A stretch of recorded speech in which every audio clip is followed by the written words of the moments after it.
ভিডিওতে বলছি, তারা আমার ভিডিও করার সময় তোমার আই এম ব্যাক মানে আমি কোথায় যাইনি, বাট অনেকদিন পরে আমি ঠিক হয়েছি। আমার শ্রীকৃষ্ণ আমার গোবিন্দ আমাকে ঠিক করেছে, আর তোমাদের আশীর্বাদে আমি আবার থেকে ব্লগ বানাবো।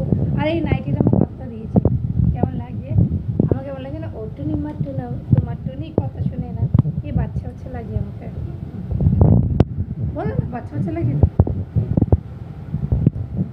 বলো সাথে হেবো পাশে হেবো আজ নাহি না রে না, উঠে বসতে বলে হ্যাঁ খালি শুয়ে থাকো, ওঠো একটু। এমন খাওয়া খেয়েছে কি।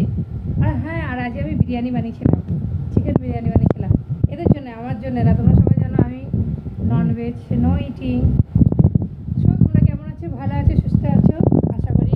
আর এই পুজোটা খুব সুন্দর সুন্দর কাটাবে। আমি তো মনে করছিলাম পুজো দেখতে পাবো না, বাট আমার গোবিন্দ আমাকে ঠিক করে দিয়েছে, তো এবার আমি পুজো দেখতে যাবো আর ব্লগ ছাড়বো। সবাই ভালো থেকো, আগে রাধে রাধে।